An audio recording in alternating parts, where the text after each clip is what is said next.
ጤና ይስጥልኝ የተወደዳችሁ፣ ይህ ርዕዮት ሚዲያ ነው። አብራችሁን ስላላችሁ እናመሰግናለን። በያላችሁ በዝግጅታችንን እንድትከታተሉ እንፈልጋለን። ላይክ አድርጉ፣ ሰብስክራይብ አድርጉ። ርዕዮት ተደራሽነቱ እንዲሰፋ የበኩላችሁ እንድታደርጉ እንጠይቃለን።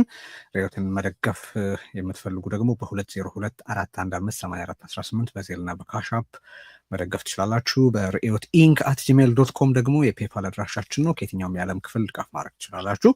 ላይክ አድርጉ፣ ሰብስክራይብ አድርጉ። የርዕዮት የሰብስክሪፕሽን መጠን በከፍተኛ መጠን ማደግ እንዲችል በተደራሽነቱ መጠን እንዲሆን ሰብስክራይብ ያላረጋችሁ ሰብስክራይብ ማድረጋችሁን አረጋግጡልን ማለት እንወዳለን።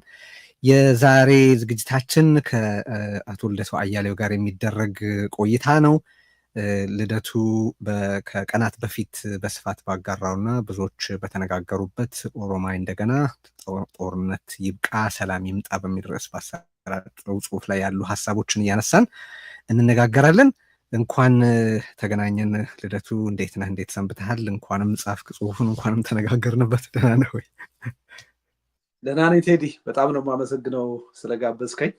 እግዚአብሔር ይስጥልኝ። እሺ፣ በጣም አመሰግናለሁ ተከታታዮቻችንንም ስላላችሁ። ስለዚህ ቀደም ሲል ያቀረብኳቸውን ማሳሰቢያዎች እንደገና ላስታውስና ሰብስክራይብ አድርጉ፣ ሼር አድርጉ፣ ርዕዮትን ደግፉ። ወደ ቆይታችን ቀጠል።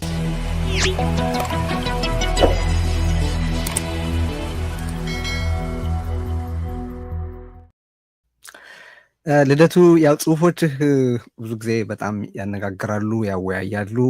ይሄኛው ደግሞ ብዙ ልንነጋገርበት የሚያስችሉ በጣም ትኩረት የሚስቡ ጉዳዮች ያሉበት ነው እና እንደዚህ በአንጓ ከፋፍያቸዋለሁ። በጽሁፉ ላይ ያስቀመጥከውንም የመክፈያ መንገድ ተጠቅሜያለሁ፣ ግን እኔ ለጥያቄ እንዲመቸኝም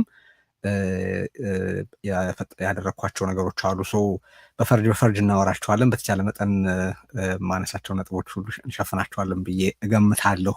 ግን እንደው ከአጠቃላይ ጥያቄ ልነሳ። መጀመሪያ ላይ አንድ መጀመሪያ አጠቃላይ የሆነ ጥያቄ፣ ከዛ ደግሞ አንተንም የሚመለከት አንድ የግል ጥያቄ ላንሳ እና ወደ ጽሁፉ በስፋት እንሄዳለን። የመጀመሪያው ጥያቄ መሰለ ሊፈነዳ ባሰጋው ከባድ ጦርነት ዙሪያ እና ጦርነቱን ለማስቀረት መደረግ ስላለባቸው ነገሮች፣ ስለ መፍትሄዎቻቸው፣ ከተለያዩ አካላት ስለሚጠበቁት ነገሮች እዚህ ርዕዮት ላይ እንኳን ከአንተ ጋር በተለያየ ጊዜ ተነጋግረናል። አጽንኦት ሰጥተን ብዙ ነገሮች ለማንሳት ሞክረናል። ይህንን የመጨረሻ የሚመስል ማስጠንቀቂያ እንድትጽፍ የገፋህ ምን ይበልጥ አሳሳቢ ልዩ ሁኔታ ተከስቷል? በጽሁፍ ላይም በአንድ በኩል ልጥቀስና በቀይ ባህር አካባቢ ጂኦፖለቲካዊ ጥቅም አለን ብለው ከሚያምኑ የውጭ ኃይሎች ጋር በመተባበር የብልጽግና አገዛዝ በኤርትራና በተባባሪዎቿ ላይ ከተሳሳተ ስሌት የመነጨ አደገኛ ጦርነት ለመክፈት ሁለንተናዊ ዝግጅቱን የጨረሰ ይመስላል ብለሃል። ተቃዋሚዎቹንም በተመለከተ እንደዚሁ ፋኖ፣ የኦሮሞ ነጻነት ሰራዊትና ህወሓት ከሻዕቢያ ጋር በመተባበር ለመዝመት እየተዘጋጁ መሆኑ የአደባባይ ምስጢርነቱንም ጠቅሳል። ይሄንን በተመለከተ በተለይ ያገኘኸው አዲስ መረጃ ስላለ ነው? ፋኖ፣ ሻዕቢያ እና ህወሓት የተባበሩ ስለመሆኑ በእርግጥ ያገኘኸው አዲስ መረጃ አለ ወይ?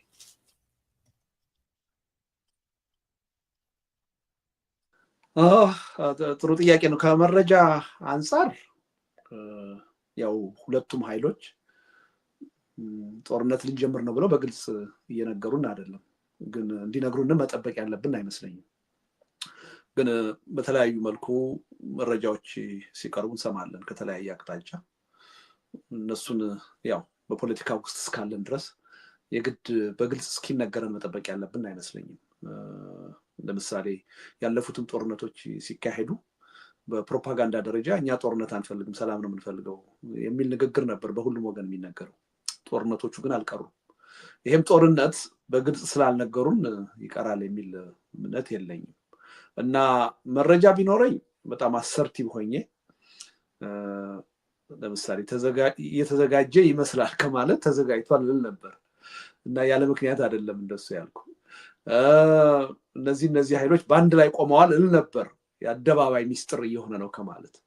እና በመረጃ ደረጃ ጥቁርና ነጭ የሆነ ነገር የአደባባይ ሚስጥር ነው ካልክ ያው ይታወቃል ማለት ነው አይደል? ኦልሞስት የአደባባይ ሚስጥር ነው። በቀጥታ ላይ ነገርህ ይችላል፣ ግን ኦልሞስት የአደባባይ ሚስጥር ሆኗል። እና እነዚህ ነገሮች አገላለጾች የሚያሳዩት ራሱ ጥቁርና ነጭ የሆነ መረጃ አቅርብልኝ ብትለኝ ላላቀርብ እችላለሁ። ግን ደግሞ የፖለቲካ ሰው ነኝ። የፖለቲካ ስቴትመንቶች ይገቡኛል። አንድ የፖለቲካ ኃይል ምን ሲናገር ምን እያለ እንደሆነ የራሴን ትርጉም እሰጣለሁ እና እነሱን ገጣጥሜ የምደርስበት ነገር አለኝ። ከዛ አንጻር ነው እያቀረብኩ ያለሁት። ግን መጀመሪያ ላይ ያልከው ነገር አለ። ምን ይሄ የመጨረሻ የሚመስል ማስጠንቀቂያ ለምን መስጠት ተገደድክ የሚለው ነገር መሰረታዊ ጥያቄ ይመስለኛል። አሁን ያለው የኃይል አስተላለፍ በጣም በጣም ከባድ የኃይል አስተላለፍ ለውጥ ነው ያለው። ለምሳሌ የ2 ዓመቱን ጦርነት ብናስታውስ ትግራይ ላይ የተካሄደውን ኢትዮጵያ ውስጥ ያሉ አብዛኛዎቹ ኃይሎች አንድ ላይ ሆነው እንዳውም ከሻቢያ ጋር ተባብረው በትግራይ ኃይሎች ላይ የከፈቱት ጦርነት ነው የነበረው እና የኃይል ሚዛኑ ከአሁኑ በጣም የተለየ ነበር። አማራ ክልል ላይ ያለውን ጦርነትም ከወሰድን፣ ኦሮሚያ ክልልም ላይ ያለውን ጦርነት ከወሰድን ያው መንግስት በእነዚህ ኃይሎች ላይ የከፈተው ጦርነት ነው። ይሄኛው ያሁኑ ግን ቀላል አይደለም። በአገር ውስጥም በአካባቢም ብዙ ኃይሎችን የሚያሳትፍ ነው። ብዙ ኃይሎችን ያሰባሰበ ነው። ስለዚህ አሁን የትግራይ ኃይሎች የዛሬ 4 ዓመት ጦርነቱ ሲፈነዳ የነበሩበት ሁኔታ አይደለም። የኢትዮጵያ መንግስትም ያኔ ጦርነቱን ሲያካሂድ የነበረበት ሁኔታ አይደለም። ከውጭ ኃይሎችም አንጻር ካየን ብዙ አዳዲስ ነገሮች እየተፈጠሩ ነው። ሱዳን ውስጥ ያሉት ክስተቶች አዲስ ክስተቶች ናቸው። በአካባቢው በሶማሊያ እየመጣ ያለው ሁኔታ አዳዲስ ነገሮች አሉ እና ይሄ እንዳለፉት አንድ ኃይል ከሌላ ኃይል ጋር ብቻ የሚያደርገው ጦርነት አይደለም። በጣም በአገር ውስጥም በውጭ ሀገርም ብዙ ኃይሎች የሚሳተፉበት እና ከዚህ ጦርነት ገብተን እንድናለን የሚለው ጥያቄ ለእኔ በጣም ያሳስበኛል አይመስለኝም። እና ከዛ አንጻር ነው የመጨረሻው መጀመሪያ ነው ሳይሆን የመጨረሻው መጨረሻ ነው ለማለት የተገደድኩት። ለዛ ነው የመጨረሻው መጀመሪያ የተጀመረው ቆይቷል። የመጀመሪያው ጦርነት ኦላ ላይ ሲካሄድ፣ የትግራይ ኃይሎች ላይ ሲካሄድ፣ ፋኖ ላይ ሲካሄድ ይሄ ሁሉ የራሱ ሂደት ነበረው። አሁን ግን የመጨረሻው መጀመሪያ ሳይሆን ለእኔ የመጨረሻው መጨረሻ የሚመስል ነገር ነው እየመጣ ያለው ከሚል ስጋት ነው።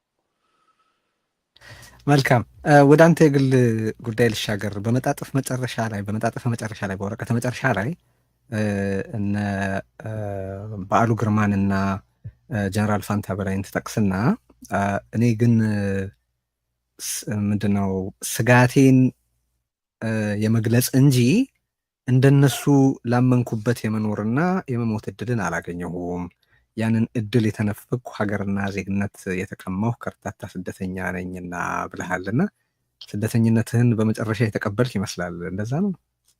ወድጄ ተገድጄ ያውም እውነተኛ ስደተኛ ነኝ ነው የምወስደው። ስለዚህ በዛ መሰረት ከዚህ በኋላ የምታደርጋቸው እንቅስቃሴዎች ያንን የተቀበሉ ናቸው ማለት ነው። ከዚህ በኋላ ልደቱ በውጭ እንደ አንድ ስደተኛ የሚንቀሳቀስ ፖለቲከኛ ነው። ወደ ሀገር ለመመለስ የሚያደርገውንም ጥረት አቋርጧል ማለት ይቻላል? አይ ያው የማታቋርጠው እኮ መንገዱ ሲኖር ነው። አሁን መሄድ ያለብኝን መንገድ ሁሉ ሄጃለሁ። ከዚህ በኋላ ምንም ማድረግ አልችልም። ሁለተኛ እዚህ ሀገርም ራሱ በነበረኝ ስታተስ መቀጠል አልችልም። ህገወጥ ነው የምሆነው። ስለዚህ ጥገኝነትም ለመጠየቅ እገደዳለሁ ማለት ነው። ስለዚህ ወድጄ ሳይሆን ተገድጄ ስደተኛ የሆንኩበት ሁኔታ አሁን ሪያሊቲ ነው። ስለዚህ ነገሮች ነገ ከነገ ወዲያ ይለወጣሉ አይለወጡም አብረን የምናየው ነው የሚሆነው። እስከዛ ድረስ ግን ይህን ሪያሊቲ ተቀብሎ መቀጠል ነው። ምን ማድረግ ይቻላል ብለን። እሺ፣ ከዚህ በፊት ወደ ጉዳዮቹ እንሂድ። አሁን ጽሁፉ ላይ ወደ ተነሱት ነገሮች ከዚህ በፊት አንስቼብህ ሊሆን የሚችልን አንድ ስለ ትግልና ተስፋ ያለህን ፍልስፍናዊ እሳቤ የሚመለከት አንድ ጥያቄ እንደገና መልሼ ላንሳት በፈለኩኝ። ጽሁፉን ሳነበው የተፈጠረብኝ ነገር ነው እና ልደቱ አንዳንድ ጥቆማዎችን በጽሁፍ ላይ ስታሰፍር ማለት ስላለባቸው ብቻ ነው ወይ የምትላቸው የሚል ጥያቄ እንድጠይቅ ያስቻለኝ አንድ ነገር አገኘው። እሱ ምን መሰለ? መጣጥፍ ላይ ከማን ምን ይጠበቃል በሚል ርዕስ አገዛዙ ሊያደርግ ስለሚገባቸው ነገሮች፣ የጦርነት እቅዱን መተው እንዳለበት፣ በፋኖ በኦሮሞ ነጻነት ሰራዊት ላይ የሚያደርገውን ዘመቻ ያወጀውን ዘመቻ እንዲያቆምና ህወሓትን ለማጥፋትና እንደገና በአሸባሪነት ፈርጆ ከህግና ከፖለቲካ ለማስወገድ ከሚያደርገው እንቅስቃሴ እንዲታቀብ ትመክራለህ። ነገር ግን አንደኛ በተደጋጋሚ የኢትዮጵያ ጸረ አገዛዝ ትግል ሊሳካ ከሚችልባቸው ማለት መልካም ሁኔታ ሊፈጥሩ ከሚችሉ ሁኔታዎች አንዱ በአገዛዙም ሆነ በአገዛዙ ቁንጮ ላይ ተስፋ ሙጥጥ አድርጎ መጨረስ መሆኑን በተለያየ ጊዜ ጠቅሳል። እዚህም ተነጋግረንበታል። አብይ አህመድንም የሀገሪቱ ቁጥር 1 የደህንነት ስጋት አድርገህ መፈረጅህንም ተናግረሃል። ሁለተኛ እዚሁ ራሱ መጣጥፍህ ላይ ለአገዛዙ ካቀረብካቸው ጥቆማዎች ቀጥሎ ራይት ዴር አገዛዙ ከላይ የተጠቀሰውን መፍትሄ በበጎ ፈቃድ መቀበል እንደማይፈልግ አስቀድሞ የታወቀ ነው ብለህ እርግጠኛ ድምዳሜ ያቀርባል። አገዛዙ የማይቀበለውን ተስፋ ማቅረብ ትርጉሙ ምንድን ነው? ተስፋ ሊቆረጥበት ይገባል ላልከው አገዛዝ ተስፋ ያለው ይመስል እንዲህ ያርግ ብሎ ሀሳብ ማቅረብ እንዴት ካለ ፍልስፍናዊ ሀሳብ የሚነሳ ነው? ለአንተ ተስፋ መቁረጥና በአንድ ጉዳይ ላይ በቃ ሙጥጥ አድርጎ ከዛ አካል ተስፋ አለማድረግ ማለት ምንድን ነው? ወይ አሁን ያልከውን መጨረሻ ላይ ለምሳሌ ሁለተኛው አንቀጽ መጀመሪያ ላይ ይሄ አገዛዝ ይሄ አሁንም ብለውን ነገር የመቀበል ፍላጎት እንደሌለው የታወቀ ነው ብዬ ባልን ኖሮ አይ ቲንክ ተስፋ አልቆረጥክም ልትለኝ ትችል ነበር። እሱ ነው እንጂ ጥያቄ የሚያስነስተው። እንደዛ ካልክ ለምን ጻፍከው ከላይ ያለውን ማለት ነው?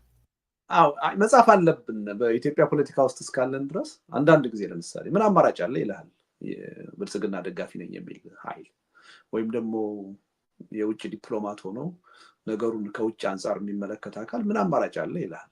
ነው አማራጭ አለ። አማራጩን ለመቀበል ፈቃደኛ የሆነ መንግስት ስለሌለ ነው እንጂ አማራጭ አለ። ይሄ አማራጭ ደግሞ ይሄ ነው ብሎ የመጥቀሱ ጉዳይ ሁልጊዜ መባል ያለበት ነው ብዬ አምናለሁ። ያ ማለት ግን ስለጠቀስን ይቀበላል ማለት አይደለም። ዝም ብለን እየጠቀስን ከቀጠል ተስፋ አልቆረጥንም ማለት ነው። ግን ያን የመቀበል ፍላጎት እንደሌለው ያ እድል እንደሌለ አስምሮ ደግሞ መግለጽ ተገቢ ነው ብዬ አምናለሁ። እና እኔ ሁለቱ በአንድ ላይ መገለጻቸው ይመስለኛል ኮንሲስተንትሊ የምለውን እያልኩ እንዳለሁ የሚያሳየው። ያን ባልን ነበረ አሁንም ተስፋ አልቆረጥክም ወይ ሊያስብለኝ የሚችለው። በነገር ላይ በገዢው ፓርቲ ብቻ አይደለም ይሄን ያልኩት፣ በተቃዋሚውም ላይ ይሄን ብያለሁ። በህዝቡም ላይ ለማለት የፈለጉት ምንድን ነው? አንድ ጥሪ ስታቀርብ ለሆነ አካል ጥሪ የሆነ ለዛው ለምሳሌ አገዛዙ ከሆነ ለምሳሌ ይሄ ጥሪ የቀረበው እዛ በተቀመጠበት ፎርም ካየነው ብልጽግና እንዲያረጋቸው የሚጠበቁ ናቸው። ጥሪ ሲደረግ ምላሽ ይኖረዋል ተብሎ ታስቦ ስለሚደረግ ነው። ለዛ አሲዩም ስለማድረግ ነው አይ ቲንክ ጥያቄውን ያነሳሁት። እና ወይ በሌላ መልክ አገዛዙ ይሄን ሊያደርግ ይገባው ነበር ግን ይሄን እንደማያደርግ ግልጽ ነው ቢባል ይሻል ይሆን እላለሁ። ለምን ይሄን ጥያቄ ማለት ነው ያገላለጽ ልዩነት ካልሆነ በስተቀር አብሶሉት እሱ ነው እያልኩ ያለሁት። ይሄ አንድ ኮለም ሊያደርግ ይችላል ይሄን ይገባልም ግን ደግሞ የማድረግ ፍላጎት የለውም። ይሄን ነው እያልኩ ያለሁት። እና እንደ ፖለቲካ አጀንዳ ወሰደው። እነዚህ ነገሮች ጊዜ ይዘናቸው የሚቀጥል ጉዳዮች ናቸው እንጂ